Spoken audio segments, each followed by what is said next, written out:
मैं हाजिर खान जी आपसे शुरुआत कर रही हूं। आपके नाम के नीचे इस्लामिक स्कॉलर लिखा है। आप बेहतर बताएंगे, बेहतर संदेश आप अपनी कौम को देंगे।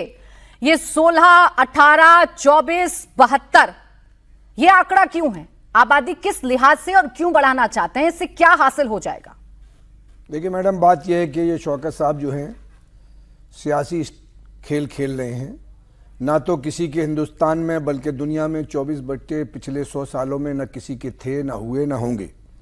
एक प्रकृति का नियम है कि बच्चे होते हैं, किसी के 8, किसी के 5, किसी के 6 हो सकते हैं, लेकिन सियासी एतबार से और सियासी मजलिस में इसका बयान देने से ना तो मुसलमानों की तादाद बढ़ेगी, ना वोट की कुछ गिनती बढ़ेगी।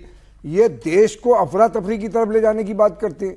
हमारा देश का निज़ाम है कि हमारे देश में लोग रह रहे हैं चैन सुकून से। आप सियासी पार्टी होने के बावजूद आप सियासत को इस पर क्यों लाते हैं कि बच्चे पैदा होने से ना तो MIM का कोई वोट बढ़ेगा। उत्तर प्रदेश में 0 स्कोर आया था।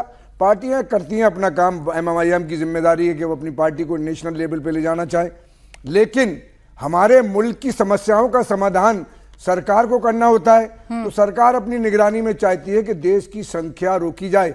लेकिन मैं एक बात सरकार को भी बताना चाहता हूं, मैं कई चैनलों पे कह चुका हूं कि दुनिया में जो आने वाले लोग हैं, किसी के 1 आए, 2 आए, किसी के नहीं आए, ना तो कि जिसके बच्चा नहीं हो रहा, ना शौकत साहब और दुनिया की कोई ताकत उसको बच्चा दे सकती, और जिसके बच्चे आने हैं उन्हें दुनिया की कोई ताकत रोक नहीं सकती। 24 बच्चे आ जाएंगे क्या? महिलाओं की हालत के बारे में सोचेंगे मैडम, कौरवों के सौते से अलावा दुनिया में अब तक मेरी निगाह में कोई आदमी नहीं। अब उदाहरण देने के लिए आप कौरवों का एग्जाम्पल देने लगे, आप इतिहास का एग्जाम्पल देने लगे, लेकिन आप मुझे इतना बता दीजिए, लेकिन 100 सालों में कोई भी आदमी, आप मुझे इतना बता दीजिए ना, 24 बच्चे पैदा अगर कोई महिला करेगी, उसकी सेहत के बारे में कोई चिंता करेगा कि नहीं करेगा? मैडम, मैं 24 बच्चे कल्पना करके देखिए, 24 बच्चे। मैं तो डॉक्टरों के साथ बैठता हूं, मेरे साथ पढ़े लिखे लोग बैठते हैं। वो एक दिन मेरे फादर और हम सफर कर रहे थे, तो एक जब ने कहा प्रिंसिपल साहब, ना तो आज की मर्द में कोई ताकत है कि वो 4, 5, 6 बच्चे पैदा कर ले, ना औरत में ताकत है। ये कुदरत का निज़ाम है कि वो किसको कितने बच्चे देगा।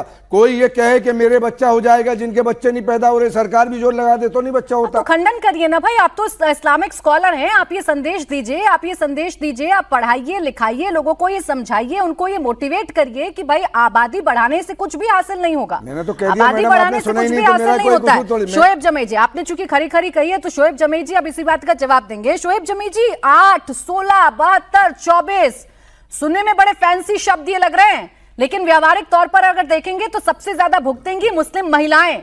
हासिल क्या करना चाहते हैं आबादी बढ़ाकर, 24 बच्चे पैदा करके?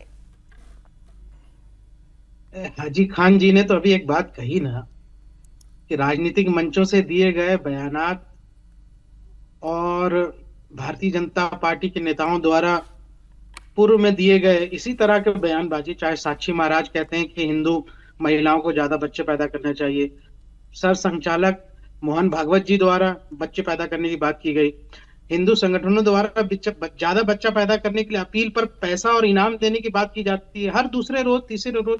तो अगर उस पर यहाँ से कोई महिलाओं की, हमारे हिंदू बहनों की, महिलाओं की सेहत की चिंता अगर करता और उस वक्त उनका खंडन करता है तो आपकी बात जायज होती। ना मेरी बात अभी भी जायज है ना शोएब जमी जी, मैं तो उस बात का भी खंडन करती हूँ और मैं तो इस बात का भी खंडन करती हूँ। 3-4 बच्चों के एवज में अगर आप 24 बच्चे पैदा करने की बात करेंगे तो माफ कीजिएगा शोएब जमी जी, आप गलत हैं, और इस सोच को अगर आप बढ़ावा देंगे तो आप गलत हैं शोएब जमी जी।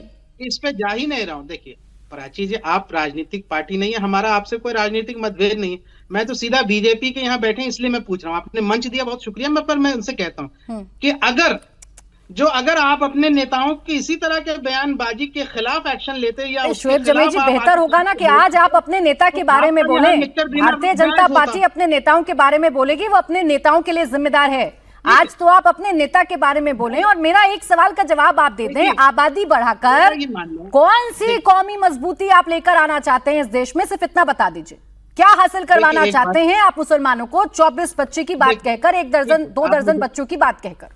आप मुझे 2 मिनट का समय दीजिए। बोले ना, बोले। देखिए कि इस देश में 140 करोड़ से ज्यादा की आबादी है, हम चाइना से भी ज्यादा आगे हो गए आबादी में, जिसमें से 100 करोड़ की आबादी के लगभग जो है वो नॉन मुस्लिम समुदाय हैं, हिंदू समुदाय के लोग हैं 80 करोड़, बाकी अल्पसंख्यक हैं और आदिवासी हैं। मुसलमान भी 35-37 करोड़ 38 करोड़ के अराउंड रखता है, ठीक है, एक अलग बात है आबादी कम।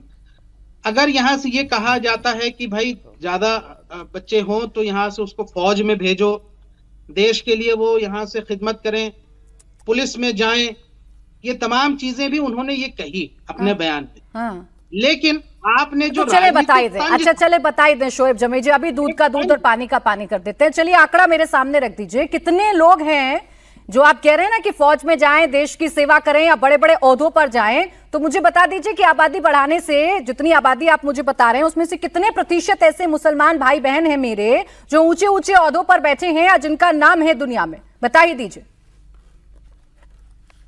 बहुत बड़ी तादाद में है इस देश में, क्या पूरी दुनिया भर में यहाँ से 250 करोड़ से ज्यादा मुसलमान हैं।